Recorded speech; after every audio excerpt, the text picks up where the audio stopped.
Nous avons un invité dans ce journal, il s'agit du commandant Alla Kwaku Léon, chef d'escadron, porte-parole du ministre de la Défense. Bonsoir mon commandant. Bonsoir, vous avez un message pour nous, un message relatif à la visite du président de la République dans l'Ouest et aussi en rapport avec l'incident qui s'est produit récemment dans la sous-préfecture de Taï.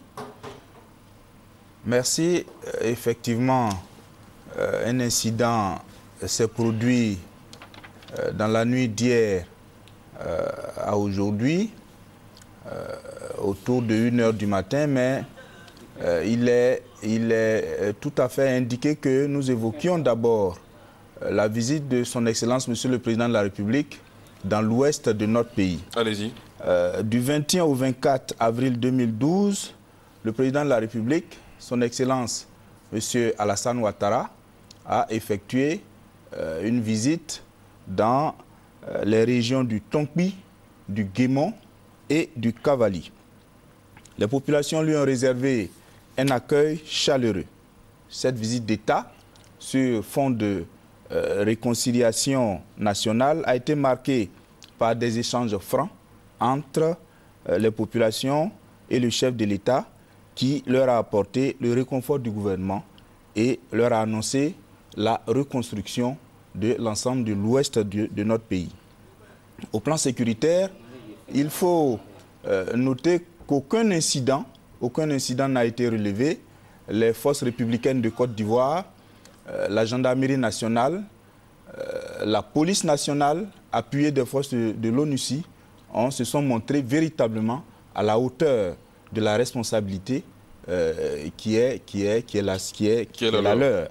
Alors, à Sacré, c'est un petit village paisible dans l'ouest de notre pays, à 27 km de Taï, et seulement à environ 3 km du fleuve Kavali qui nous sert de frontière naturelle avec le Libéria.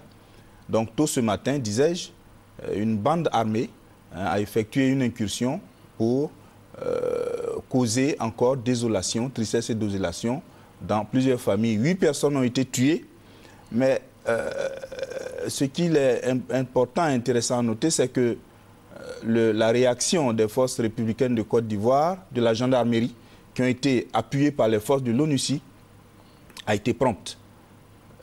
Ils ont pu mettre la main sur pour preuve, 4 suspects sont entre les mains de la gendarmerie. Ces 4 suspects sont, bien entendu, aux arrêts. Alors, le ministre de la Défense tient à rassurer les populations ivoiriennes, en particulier celles de l'Ouest qui ont réservé cet accueil chaleureux au président de la République. Cet incident n'a aucun rapport avec la visite du chef de l'État. Nous connaissons cette région depuis bien d'années, depuis la guerre qu'a connue la République sœur du Libéria. Cette région, nous la connaissons comme étant suffisamment instable. Des bandes armées vivent de crimes. L'arme leur sert de gagne-pain. Alors quand ils ont faim, ils traversent notre frontière, ils arrivent dans nos villages, ils abattent les populations et les dépossèdent de leurs biens. Et cela est triste. Mais le ministre de la Défense, disais-je, rassure les populations.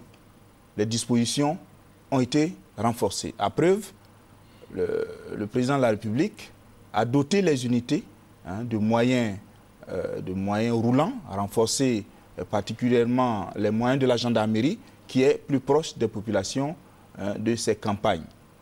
Donc le bilan s'élève à 8 morts. Le bilan s'élève à 8 morts, 2 blessés et 10 maisons incendiées. D'accord. Voilà. Et donc, le ministre de la Défense rassure les populations,